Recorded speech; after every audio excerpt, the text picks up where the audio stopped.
First debate of the morning, now the second one in English, and we're going to have two teams from IES Illíberis and IES Al-Ándalus, así que no hará falta que recuerde las normas porque son las mismas que vienen siendo desde el principio de la mañana, 4 intervenciones de 2 minutos y las interpelaciones solamente están permitidas en la segunda y la tercera intervención. Así que, sin más preámbulos, damos paso al primer debatiente del equipo que defiende la postura a favor del IES Al-Ándalus. Cuando quiera usted, el introductor tiene uso de la palabra.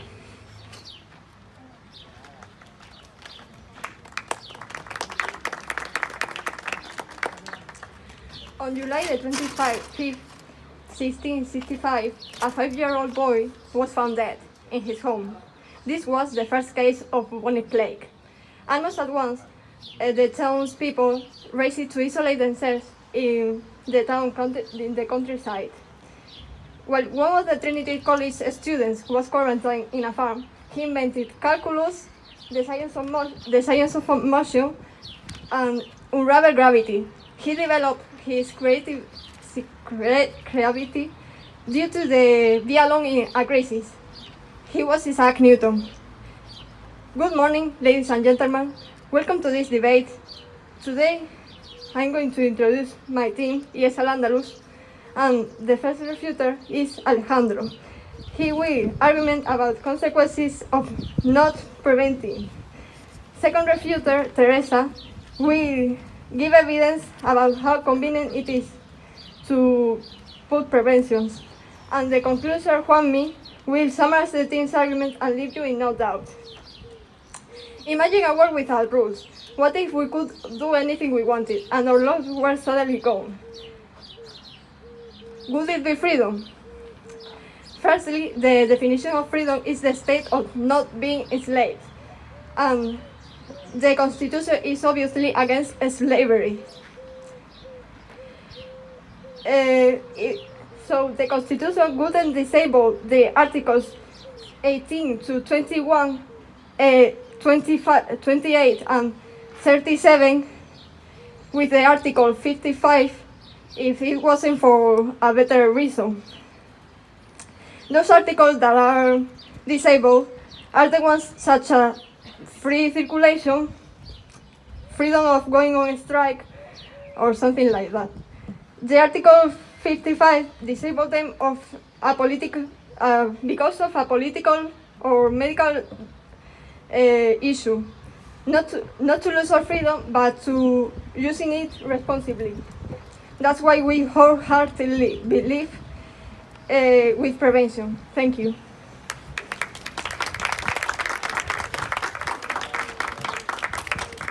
Okay, thank you very much for that speech. And now we go with the next speaker. Así que tomará uso de la palabra el siguiente debatiente del equipo IES Illíberis. Cuando quiera usted, tiene uso de la palabra.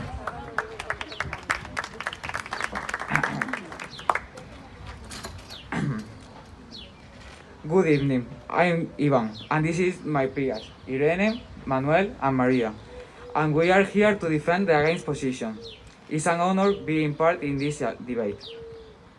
Due to the pandemic, there are a wide range of restrictions on freedom. We all know that there is a lack of freedom, but does the health emergency justify that? And does the pandemic mean our freedom? There is a decline in freedom that has increased because of the pandemic. Freedom has been one of the victims of the health emergency, according to John Snowden, a history teacher in Yale University. Public health emergencies may affect the health and safety of the population, causing, for example, insecurity, emotional isolation, owing to economic loss, work and school closures. These effects may translate into a range of emotional reactions, such as distress or psychiatric conditions. Patients with COVID-19 disease have required isolation and restriction on mobility. On many occasions, it has been necessary to restrict visits from family and friends and reduce psychosocial support. Rates of anxiety have increased, with restriction on family visits and uncertainty about the prognosis of the disease. If we focus on the impact of the pandemic and confinement on the mental health of patients with psychiatric disorders, there are several points to consider.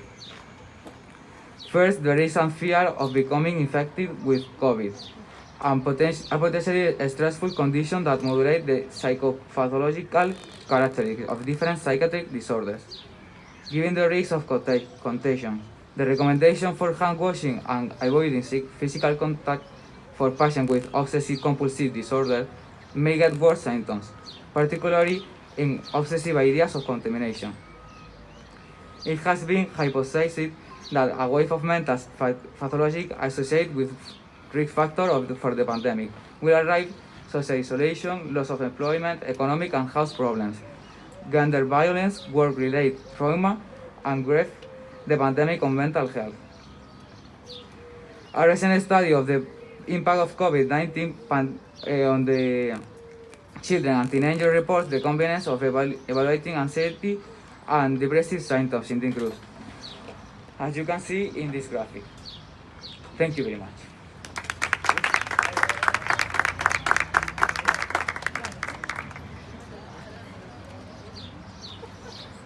Ok, thank you very much. Ahora damos uso de la palabra al siguiente interviniente del equipo que defiende la postura a favor. Cuando quiera usted, tiene uso de la palabra. Puede venir a la tribuna.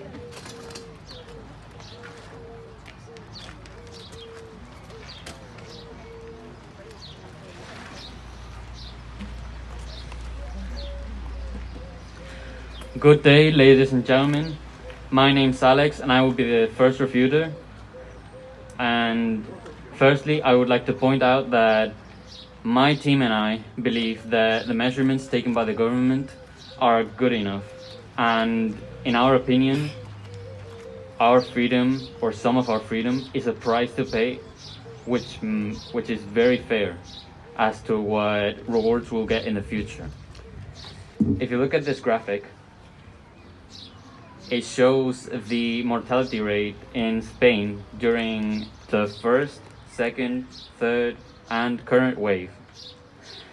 As you can see, there's a decrease as waves go on, mainly because people are being more responsible as time goes on.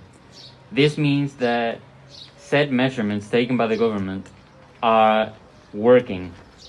They are giving us what we want. They're giving us the key to defeating COVID. And that being said, one other question remains. What would happen if there were no restrictions? Well, if there were no restrictions, the whole world, if not at least half of it, would be infected already. We can see that in the case of Brazil, which had a president who didn't believe in COVID, didn't set up many measurements, and as a consequence, they are having a really bad time with 64.3 thousand new cases per day as of today. Information provided by Reuters. As to sum up, I may say that investing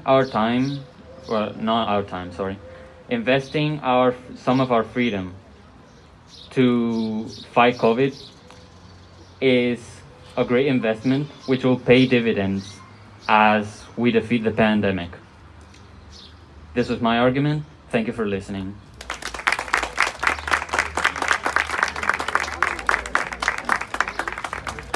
Okay, thank you very much for that speech. Very well organized and very clear. Now we go with the other team. El siguiente orador, cuando quieran, tiene usted uso de la palabra.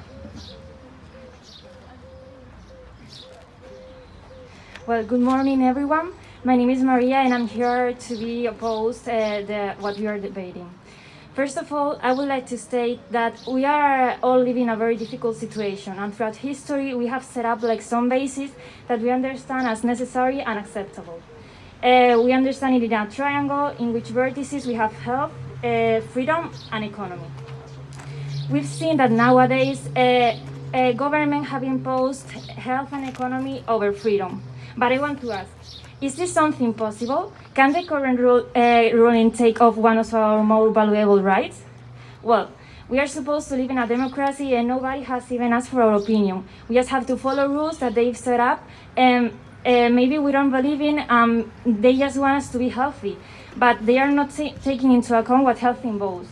According to the World Health Organization, health is a state of complete physical, mental, and social well-being, not merely the absence of disease or infirmity. After the lockdown, we've seen that a lot of people have suffered from anxiety and they're feeling very bad. It makes no sense trying to improve the situation through non-effective methods that are worse than what they are looking for. That finally is a social health. Because I'm sure that if we know with a lockdown we will end with this virus, nobody will have any problem with staying in their houses. But the thing is that a quarantine, to be worthy, needs much more than a month. For this reason, this should, instead of ending with coronavirus, are finishing with little commerce and deteriorating mental health, because we know that sometimes we have to sacrifice ourselves, but just to an extent. Last but not least, I would like to lay emphasis on the fact that coronavirus has blinded us. Now is the only thing we are thinking of. We have forgotten other illnesses such as cancer, which affects much more people. And not only that, we don't think of all these persons that have been in the hospital without possible visits, or all these patients that have died alone because their families couldn't keep an eye on them. Because we have to sacrifice, but I've said before, just to an extent. Just to finish, I would like to add that probably if we ask every person of our country what is the most important thing for them, they will probably say health. But we have to understand that there is no health without freedom. Thank you all. May I ask a question? Yes. You just mentioned that some other sicknesses, like maybe cancer or such. You mentioned that some sicknesses like cancer and many others are having a bigger impact than COVID. Yes. Do you have any evidence to back this information? Well, we all know that the rate of cancer has increased by 12% since the quarantine began and all this. So yes, there is evidence. Okay, thank you. You're welcome.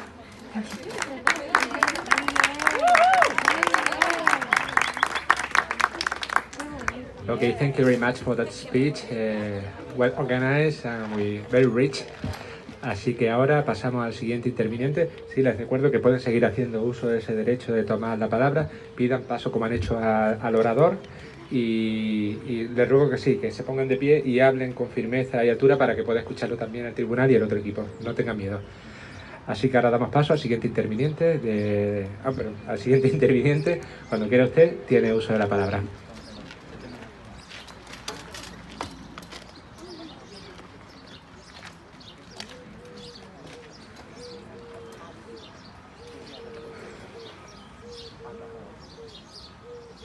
Thank you so much for being here. I am Teresa. I am the second refuser of our team, which we are for the restrictions.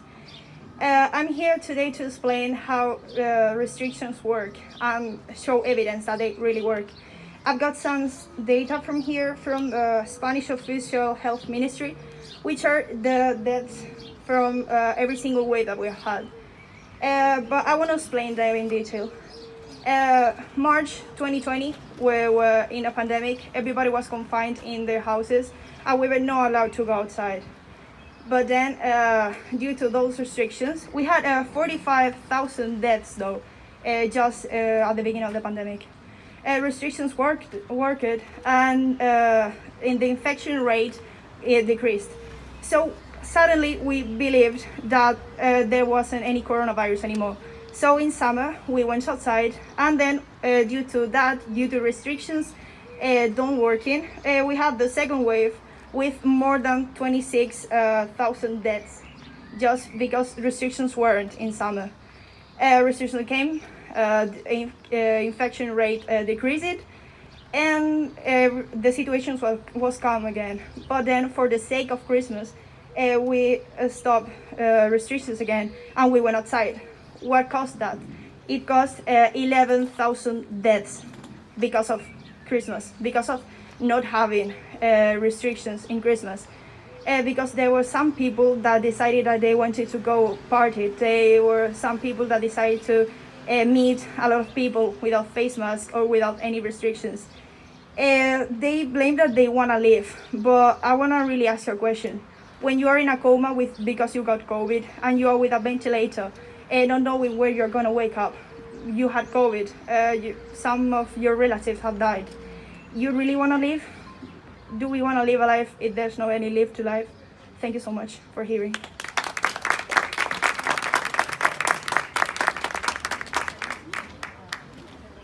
Okay, I have to say that the level so far has been impressive with both teams. Congratulations, excellent, brilliant, impressive. Now we move on, así que damos paso a la siguiente interviniente del equipo. Cuando quiera usted tiene uso de la palabra. Good morning, ladies and gentlemen. Well, I'm Irene, and during my speech, I will defend some points, and I will add any more points to what Maria previously said. Well, first of all, I think that we should all take into account different points of view. Yes, you have been talking about the deaths that has been caused because of coronavirus. However, I think we need to take into account the economy as well. Well, we know that Spain is a country that lives thanks to tourism. It's because of that we should also take into consideration canceling some restrictions in order to help saving the economy, as well as people who work there. I don't think there will be any inconvenience for teachers to keep on doing their job. However, there are some people who own restaurants or even hotels that have had to close their businesses and their enterprises because of this pandemic. By that, I'm not saying that we should all be free and move with total liberty in order to lead a normal life. However, I don't think that the restrictions that have been being taken are good enough for everybody who is living in this country. Here we have an image of the hunger queues. I don't know if you know what this is. All these are Spanish people who have to go to some places in order to get food because they are not able to get them by themselves. With my next point, I would like to talk to you, to refer to you. You said that, and I think that you made a really great point right there, that deaths because of COVID have become fewer thanks to the measures that have been taken. However, I would like to take into account what Maria and Ivan previously said. Being by that there are some mental illnesses that are being time by time going worse. I would like to refer to you by saying, if I may, I will ask you this question. Don't you think these illnesses are as bad for all of us as COVID? Because yes, COVID can make us die, but furthermore, there has been a high rate on suicides thanks to these mental health issues. So what do you think? I'm sorry, can you repeat that? Yeah, sure. It's completely fine. You referred to deaths because of COVID. Well, I would like to ask you if you think that deaths because of mental illnesses are not serious enough, or if you get to agree with me in order to say that these restrictions are making these illnesses get worse.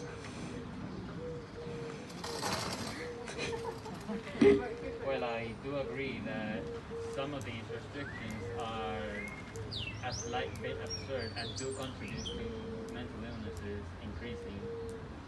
But some of them, like gradually reducing the amount of restrictions we have, are helping us go back to normal, so days of old before pandemic. All right, so thank you very much. That was it. Thank you all for your attention.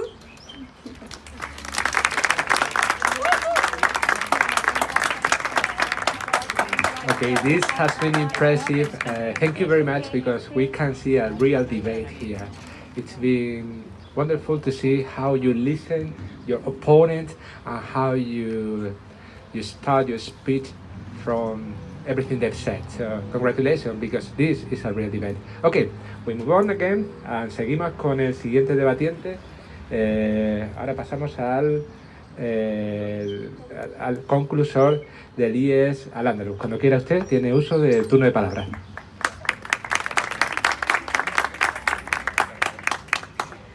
The sum up what my teammates said, we strongly believe that our arguments are stronger because we have demonstrated the truth by my Q arguments, even though you try to tell us yours were the right ones. You said freedom is over mental health, but is it really the truth? Well, we don't think so because of the validation of our arguments, which I already demonstrate in my Q's graphics and graphics and arguments for this topic. In addition, your arguments are weaker because we have shown the other side of the coin. And furthermore, we ended up knowing what we should really do. Respect COVID-19 measures and restrictions. I can understand that some of your points are right.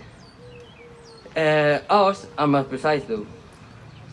In a nutshell, what I'm trying to show is that our points are stronger. However, yours are strong too. That's why I must congratulate you because of your marvelous arguments, my teammates for their help, and the public for being so attentive. Thank you.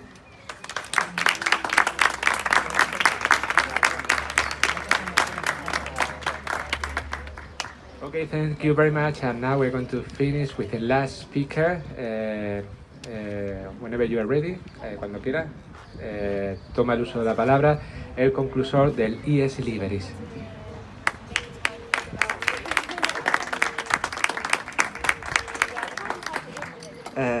Hi, my name is Manuel. First of all, I want to say thank you to the other group. You have done really good. And it has been a pleasure for my group, and I am sure that for this group too, being here today and enjoy this activity. Due to the pandemic, there are lots of restrictions on freedom. One of them is the lack of mobility. As my partner Ivan said before, does the pandemic menace our freedom? It has been one of the victims of the health emergency. This is a quotation from John Snowden, a history teacher at Yale's University. As Maria pointed out, we have imposed health over humanity. COVID-19 has significantly impacted our lives and has created an unprecedented scenario as people around the world are locked down. Neither restaurants and hotels nor private institutions are closed. The majority of the countries have imposed restrictions on traveling following the outbreak of the virus in that country. This travel restriction has significantly affected people's mobility behavior. Now, I want you to imagine one situation. An older woman is in his house alone, and her city is closed due to the restrictions, and for some circumstances, she lives alone. This old woman cannot be visited by anyone because of the cases I mentioned before. This woman begins to suffer depression and other problems. Much of the changes in travel demand has been attributed to individuals' adjustments in their daily travel activities, such as replacing out-of-home activities with in-home activities. Those are the only ones who can travel and are just owing to work. Last but not least, in my humble opinion, there are lots of people suffering for not being able to go out and interact with others. It's something really important, and it seems like nobody thinks about it. While what has been said before seems to be against any violation of human rights, it shouldn't be misunderstood. It is true that in some cases we are forced to impose security restrictions that may differ with some of the freedoms we are used to. And this is totally illegal, and it is done for justified reasons. However, we must not give up our right to live with dignity and to be respected, and that is something that cannot be broken for any reason. And we must not forget that our freedom cannot affect others. Thank you.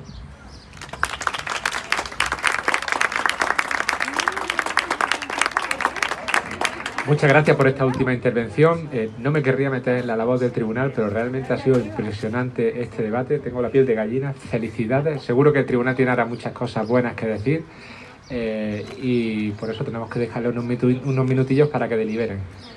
Después de pasado este tiempo, vendrán aquí a dar su feedback y nada, y pasaremos al siguiente debate. Felicidades a todos y dejamos al tribunal que delibere. Muchas gracias.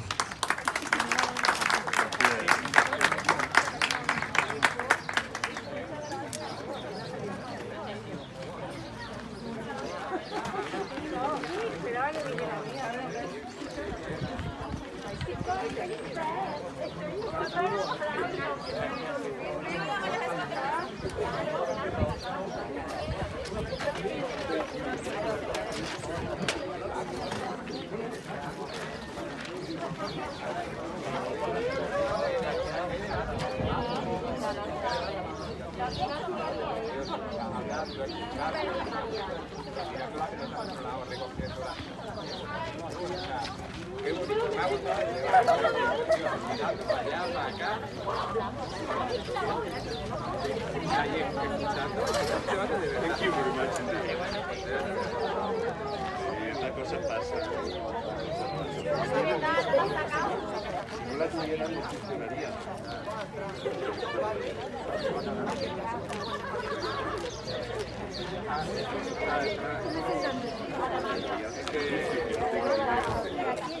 Aquí dentro, dentro.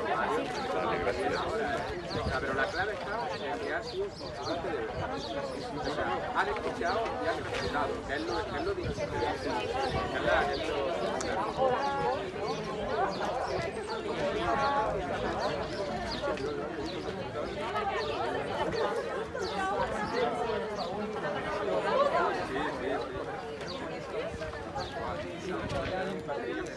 Que me va a dar un patatús a mí.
Is your first year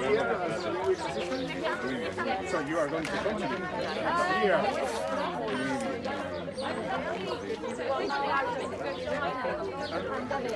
Okay. Next year.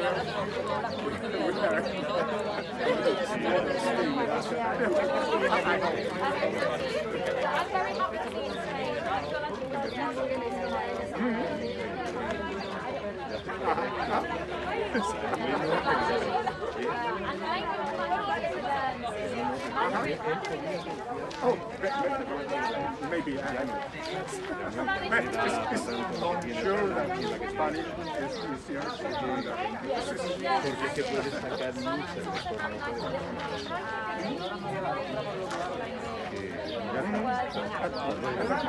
Just wondering because you know that there are several dialects, several hundreds of different dialects, languages.